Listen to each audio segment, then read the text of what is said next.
श्रोते हो नमस्कार. आपण सर्वजण दररोज काही ना काही वस्तू खरेदी करतो, सेवा घेतो, पण त्या व्यवहारामध्ये आपले हक्क, आपली सुरक्षा आणि आपला आवाज हा किती सुरक्षित आहे याचा आपण कधीतरी विचार करतो का? तर याचं उत्तर बहुतेक वेळा नाही असंच येईल. ग्राहक हा केवळ खरेदीदार नसतो, तर तो देशाच्या अर्थव्यवस्थेचा एक सजग असा आधारस्तंभ आहे. 24 डिसेंबर हा दिवस राष्ट्रीय ग्राहक दिन म्हणून साजरा होतो. ग्राहकांचे हक्क, त्यांचं संरक्षण आणि जनजागृती यासाठी कार्यरत असलेल्या संस्थांची भूमिका अधोरेखित करणारा आजचा हा दिवस.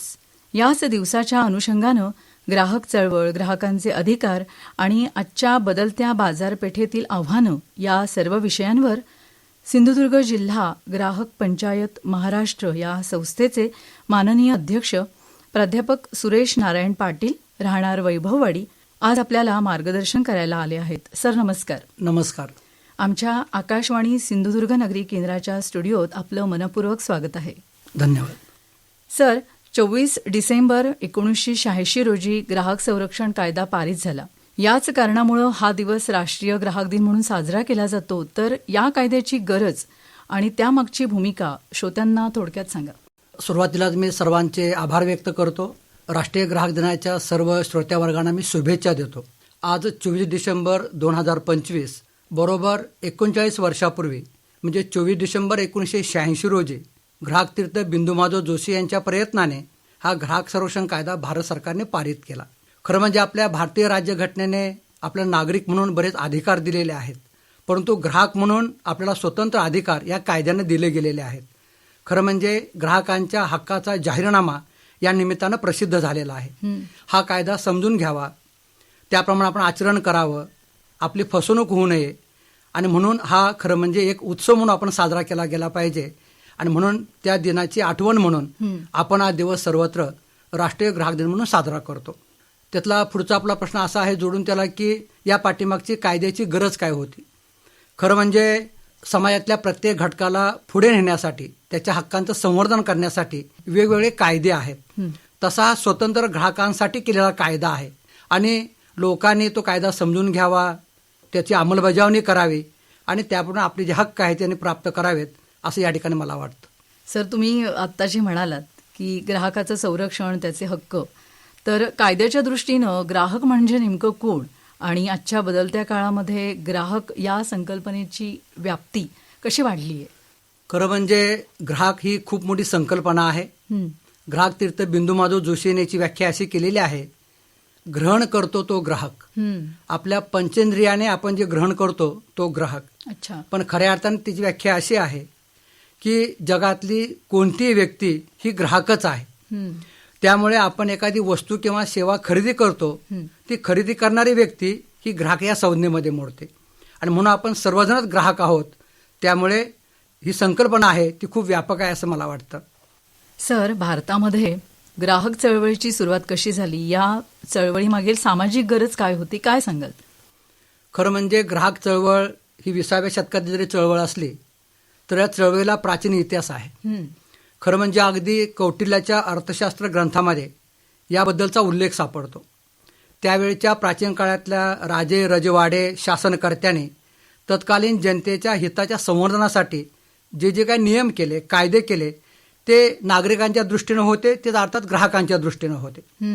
ह्या आधुनिक काळामध्ये आपण बघितलं तर ग्राहक ही एक नवीन संकल्पना पुढे आली. खरं म्हणजे ते अमेरिकेपासून युरोपमध्ये, युरोपमधून त्यानंतर भारतामध्ये. आणि मग ग्राहकाला सुद्धा स्वतंत्र अधिकार आहेत, त्याच्या हक्कांचं संवर्धन व्हावं आणि अशा प्रकारे ही ग्राहकाची संकल्पना व्यापक स्वरूपात आहे असं आपल्याला म्हणता येईल.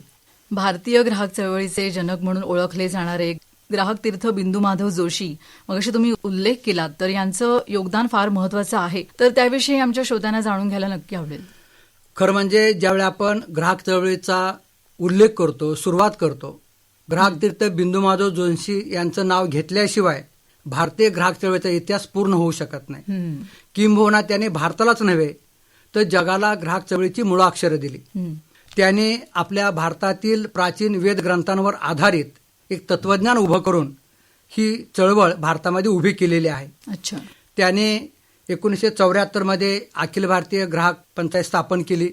त्यानंतर ही संपूर्ण देशभर पसरवली अशा प्रकारे त्यांनी संपूर्ण भारतभरात चळवळ पसरवण्याचं काम केलेलं आहे. त्यामुळे त्यांच्या नावाशिवाय किंवा त्यांचा उल्लेख केल्याशिवाय या चळवळीचा इतिहास पूर्ण होऊ शकत नाही. त्यांचं खूप मोठं योगदान या चळवळीसाठी आहे. सर, ग्राहक संरक्षण कायद्यामुळे ग्राहकांना कोणते महत्वाचे हक्क मिळाले आहेत? 24 डिसेंबर 1986 रोजी ग्राहक संरक्षण संबंधित पहिला कायदा पारित झाला. त्यानंतर 2019 मध्ये नवीन ग्राहक संरक्षण कायदा पास झालेला आहे. परंतु या दोन्ही कायद्याने ग्राहकांना प्रामुख्याने या ठिकाणी 6 प्रकारचे अधिकार दिलेले आहेत. अच्छा. पहिला जो अधिकार आहे तो निवडीचा हक्क, सुरक्षिततेचा हक्क, तक्रार करण्याचा हक्क, तक्रार निवारण्याचा हक्क, याचबरोबर आपल्याला ग्राहक शिक्षणाचा हक्क, असे हे प्रमुख हक्क आहेत. या हक्कांबरोबरच एक महत्त्वाचा अजून हक्क आहे, तो म्हणजे आरोग्यदायी पर्यावरणाचा हक्क. अच्छा. तर अशा प्रकारे विविध हक्क या कायद्यानं ग्राहक म्हणून आम्हा सर्वांना प्राप्त झालेले आहेत. आता तुम्ही ग्राहकांचे हक्क सांगितलेत, तर ग्राहक म्हणून आपली कर्तव्य पण असतील ना, हो. तर ती कोणती आहेत? कोणतेही सरकार हे जनतेच्या सर्वसामान्य लोकांच्या भल्यासाठी कायदे करत असतं. हो. कायदे हे लोकांच्या कल्याणासाठी असतात, त्याच्या संरक्षणासाठी असतात. खरं म्हणजे या निमित्तानं मला श्रोत्यांना सांगावंसं वाटतं की किती लोकांना ग्राहक संरक्षण कायदा माहीत आहे, किती लोकांना हा कायदा समजून घेतलेला आहे. खरं म्हणजे ग्राहक म्हणून आपण उठल्यापासून झोपेतोपर्यंत अनेक वस्तू खरेदी करत असतो, ग्राहकाची भूमिका बजावत असतो.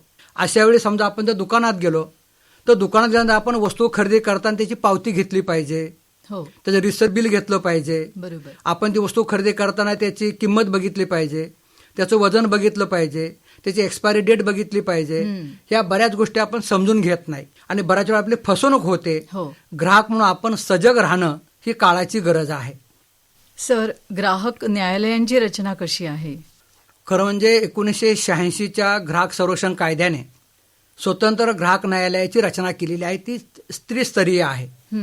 जिल्हा स्तरावरती जिल्हा ग्राहक तक्रार निवारण आयोग, राज्य स्तरावरती राज्य आयोग आणि राष्ट्रीय स्तरावरती राष्ट्रीय आयोग. अच्छा. ही रचना जी आहे ती प्रत्येक जिल्ह्याच्या ठिकाणी आहे, आपल्या जिल्ह्यामध्ये सुद्धा आहे. या न्यायालयामध्ये प्रामुख्याने ग्राहकासंबंधित आपण केसेस दाखल करू शकतो. इथे आपल्याला वकिलाशिवाय केस दाखल करता येते. इथे नाममात्र फी असते, हे महत्वाचं आहे. आणि इथे प्रामुख्याने 3 पदाधिकारी असतात, त्यामध्ये एक अध्यक्ष असतात, 2 सदस्य असतात. अशा प्रकारे न्याय व्यवस्था चालते. या ठिकाणी एखादा नागरिक आपली केस स्वतः लढू शकतो, आपली बाजू मांडू शकतो आणि आपला न्याय प्राप्त करू शकतो. सर, जिल्हा, राज्य आणि राष्ट्रीय पातळीवरील ग्राहक न्यायालय मी आता उल्लेख केलात, त्याचे आर्थिक अधिकार कोणते आहेत? या कायद्यानुसार आणि नवीन कायद्यानुसार जिल्हा स्तरावरच्या आयोगाला 50 लाखापर्यंतचा न्यायनिवाडा करण्याचा अधिकार दिलेला आहे. राज्य आयोगाला 1.5 कोटीपर्यंतचा अधिकार दिलेला आहे. बरं. आणि 1.5 कोटीच्या वरील संपूर्ण अधिकार हे राष्ट्रीय आयोगाला दिलेले आहेत.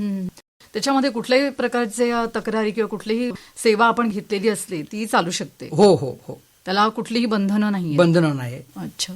सर, ग्राहक पंचायत महाराष्ट्र या संस्थेची स्थापना, त्या संस्थेची उद्दिष्ट आणि कार्यक्षेत्र याबद्दल काय सांगाल श्रोत्यांना? खरं म्हणजे हा जो ग्राहक संरक्षण कायदा आहे, ह्या कायद्याचे जनक ग्राहक तीर्थ बिंदू जोशी हो यांनी 1970-72च्या आसपास भारतामध्ये, महाराष्ट्रामध्ये ग्राहक चळवळ सुरू केली. त्यानंतर ग्राहकांच्या हितासाठी त्यांनी ग्राहक संरक्षण कायदा पारित करून घेतला. ज्या महाराष्ट्राने आणि विशेषतः पुण्याने भारत देशाला ग्राहक चळवळ दिली, ती अगदी देशभर पसरली गेली. परंतु ज्या पुण्याने महाराष्ट्राने ग्राहक चळवळ दिली, तो महाराष्ट्र पाठीमागे पडतो की काय, आणि म्हणून ही चळवळ महाराष्ट्रातल्या तळागाळापर्यंत, जनतेपर्यंत जावी, लोकांपर्यंत जावी, म्हणून त्यांच्या प्रेरणेने, त्यांच्या संकल्पनेतून 2010 मध्ये ही स्वतंत्र ग्राहक पंचायत महाराष्ट्र नावाची संस्था स्थापन करण्यात आली. अच्छा. बिंदू माधव जोशी यांनी जे तत्वज्ञान सांगितले, जी विचारधारा मांडलेली आहे, त्या विचारधारेवरती संस्था काम करते. प्रामुख्याने सांगायचं म्हटलं तर आमची संस्था ही समन्वय, त्यातून ग्राहक कल्याण साधण्याचा प्रयत्न करते. त्याचबरोबर आपल्याला असं म्हणता येईल की आम्ही प्रशासनाबरोबर सहकारी म्हणून काम करतो.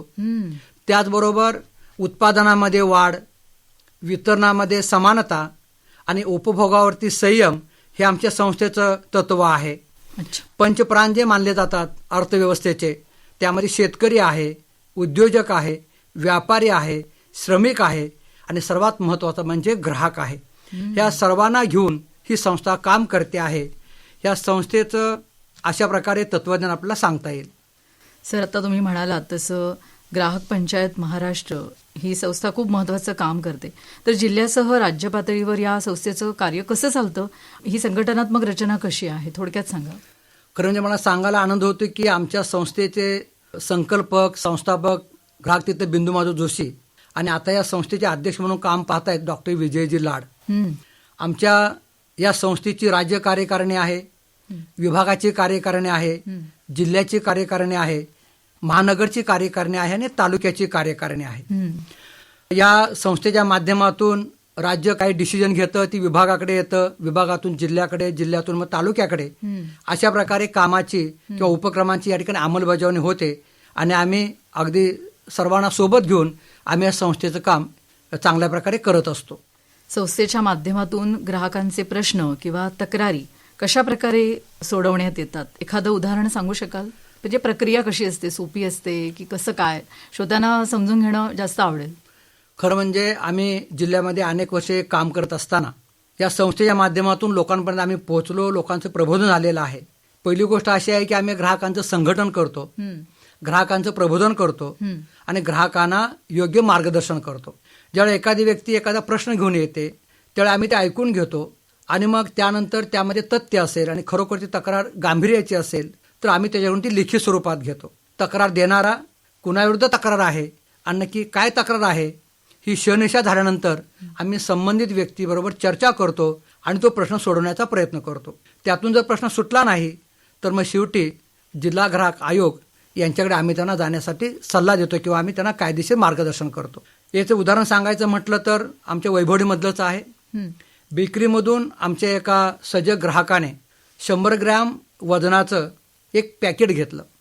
त्याने जाऊन ते एका दुसऱ्या दुकानामध्ये चेक केलं तर त्याचं वजन 90 ग्रॅम भरलेलं होतं. त्याने जाऊन त्या दुकानदाराला विचारलं की बाबा तू माझ्याकडून 100 ग्रॅमचे पैसे घेतलेस आणि हे 90 ग्रॅम आहे, तू 10 ग्रॅमला माझी फसवणूक झालेला आहे. बेकरीवाल्यानं असं सांगितलं की हे काय मी तयार केलं नाही, हे कंपनीकडून आलेलं आहे, त्यामुळे ह्याच्यामध्ये माझा काही दोष नाही. संबंधित त्या व्यक्तीने त्याचा लेखी तक्रार आमच्याकडे सादर केली. आम्ही जाऊन तिथं शहनिशा केली आणि त्या दुकानदाराला विनंती केली की त्यांचं म्हणणं बरोबर आहे, कारण विक्रेता तू आहेस, तू त्याचे 100 ग्रॅमचे पैसे घेतलेले आहेस. त्याने आम्हाला अशी विनंती केली की सर हा माल आम्ही तयार केला नाही, तर आम्ही आहे तो माल संपवतो, पुढच्या वेळी आम्ही ती वस्तू किंवा तो माल आम्ही खरेदी करणार नाही. तर असे छोटे छोटे प्रश्न असतात, मोठे प्रश्न येतात, पण छोट्या छोट्या प्रश्नातून समाज प्रबोधन आणि लोकांना जागृत करण्याचं काम आम्ही करत असतो. म्हणजे एखादी छोटीशी जरी वस्तू असेल तर त्या वस्तूसाठी सुद्धा ग्राहकाने किती सजग राहिलं पाहिजे ह्याचं एक तुम्ही खूप छान उदाहरण दिलं सर. हो, बरोबर. ग्राहकांमध्ये जागृती निर्माण करण्यासाठी तुमची संस्था कोणकोणते उपक्रम करते किंवा काही कार्यक्रम आयोजित करते का? राष्ट्रीय ग्राहक दिन हा अन्न, नागरी पुरवठा व ग्राहक संरक्षण विभाग, महाराष्ट्र शासन यांच्या माध्यमातून जिल्हा स्तरावरती साजरा केला जातो. जिल्हा स्तरावरती जिल्हा पुरवठा अधिकारी यांच्या माध्यमातून साजरा केला जातो आणि तालुका स्तरावरती तहसीलदार कार्यालय या ठिकाणी साजरा केला जातो. खरं म्हणजे हा दिवस एक औपचारिक उत्सव म्हणून साजरा केला जातो, पण असं न होता हा दिवस खऱ्या अर्थाने एक उत्सव म्हणून, खऱ्या अर्थाने जागृतीचा दिवस म्हणून साजरा करणं अपेक्षित आहे. 2025च्या या राष्ट्रीय ग्राहक दिनाची थीम आहे efficient and speedy disposal through digital justice, अर्थात डिजिटल न्यायव्यवस्थेद्वारे कार्यक्षम व जलद न्यायनिवाडा. या माध्यमातून ही थीम घेऊन हा दिवस साजरा केला जाणार आहे. तसेच या ठिकाणी सांगायला आनंद होतो की या ग्राहक संरक्षण कायद्यानुसार प्रत्येक जिल्हा स्तरावर जिल्हा ग्राहक संरक्षण परिषद ही एक काम करत असते. जिल्ह्याचे जिल्हाधिकारी याचे अध्यक्ष असतात, जिल्ह्याचे पुरवठा अधिकारी याचे सचिव असतात, जिल्हा स्तरावरील सर्व शासकीय कार्यालयांचे प्रमुख त्यांचे शासकीय सदस्य असतात आणि जवळजवळ 28 अशासकीय सदस्य असतात. त्यामध्ये ग्राहक संघटनांचे प्रतिनिधी असतात, दुकानदारांचे प्रतिनिधी असतात, डॉक्टरांचे प्रतिनिधी असतात. अशा प्रकारे हे परिषद या ठिकाणी काम करत असते. महिन्यातून एकदा याची मासिक सभा होते आणि याचे अध्यक्ष जिल्हाधिकारी असतात. या ठिकाणी अशासकीय सदस्य हे आपापल्या भागातील आलेले प्रश्न घेऊन येत असतात. त्यांची चर्चा होते आणि संबंधित खात्याला त्याबाबत सूचना केल्या जातात. तर अशा माध्यमातून सुद्धा आपण प्रश्न मांडू शकतो आणि सोडवू शकतो. मला सांगायला आनंद होतो की या जिल्हा ग्राहक संरक्षण परिषदेमध्ये आमच्या जिल्ह्याच्या ह्या रचनेमध्ये आमच्या संस्थेचे जवळजवळ आम्ही 7 प्रतिनिधी या ठिकाणी अशासकीय सदस्य म्हणून काम करत आहोत. बरं. जर आपण एकूण राज्याचा विचार केला तर 25 जिल्ह्यांमध्ये ह्या संस्थेचं काम चालतं अच्छा. आणि शेकडो कार्यकर्ते अशासकीय सदस्य म्हणून आपली भूमिका बजावत असतात. लोकांचे प्रश्न मांडत असतात, लोकांना न्याय मिळवून देण्याचा प्रयत्न करत असतात. खरं म्हणजे आमच्या संस्थेच्या वतीने वर्षातून एकदा राज्यस्तरीय अभ्यास वर्ग होतो, अधिवेशन होतं. हां. ज्या अधिवेशनामध्ये अगदी गाव पातळीपासून राज्य पातळीपर्यंत सर्व पदाधिकारी, कार्यकर्ते, हितचिंतक त्यामध्ये सहभागी होतात आणि त्यांचं प्रबोधन केलं जातं. त्यानंतर विभाग, जिल्हा आणि तालुका स्तरावरती आम्ही कार्यशाळा घेतो आणि प्रथम आम्ही आमच्या कार्यकर्त्यांचं प्रबोधन करतो. कारण जेव्हा तो समाजामध्ये प्रश्न सोडवायला जातो, लोकांचे प्रश्न मिटवायला जातो, तर त्याचं आधी प्रबोधन झालं पाहिजे, त्याला आधी माहिती असली पाहिजे. त्यानंतर आम्ही या संस्थेच्या माध्यमातून या ठिकाणी विशेषतः निबंध स्पर्धा असतील, कार्यशाळा असतील, रांगोळी स्पर्धा असतील, प्रभात फेरी असेल, पथनाट्य सादरीकरण असेल, अशा विविध माध्यमातून जनतेपर्यंत जाण्याचं काम करतो आहोत.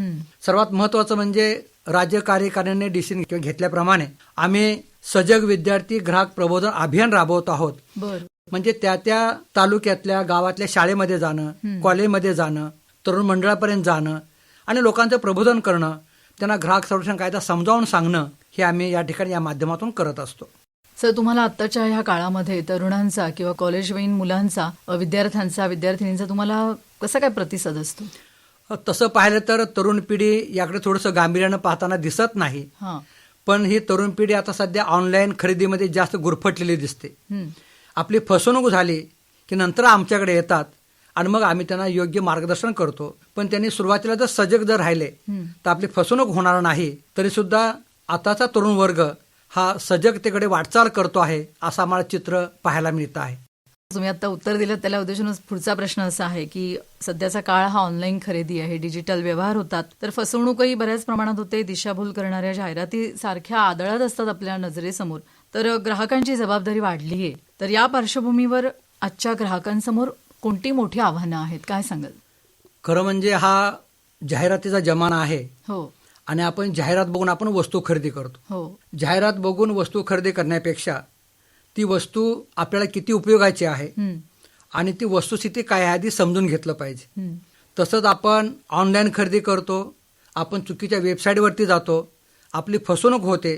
असे अनेक प्रकार आपण पेपरमधून वाचतो, आमच्यापर्यंत तक्रारी येत असतात. खरं म्हणजे आपण ऑनलाईन काही गोष्टींची खरेदी करणं आवश्यकच आहे, केलीच पाहिजे.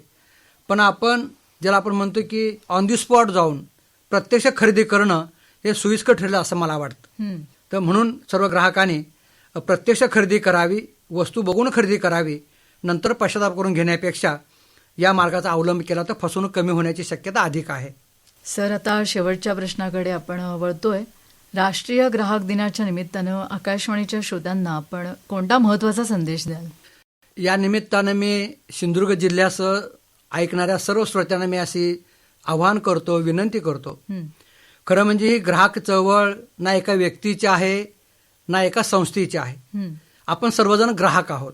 ही एक लोक चळवळ झाली पाहिजे.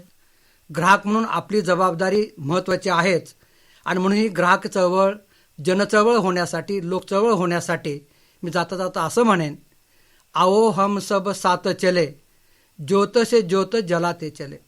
ही ग्राहक चळवळीची ज्योत आपण एकापासून दुसऱ्याकडे, दुसऱ्यापासून तिसऱ्याकडे अशा आपण वाढवत नेऊया, तरच खऱ्या अर्थाने ही चळवळ जनचळवळ होईल आणि खऱ्या अर्थाने आपला जो शोषणमुक्त समाज ही जी संकल्पना आहे त्यातूनच राष्ट्र निर्माण होईल असं मला या ठिकाणी वाटतं.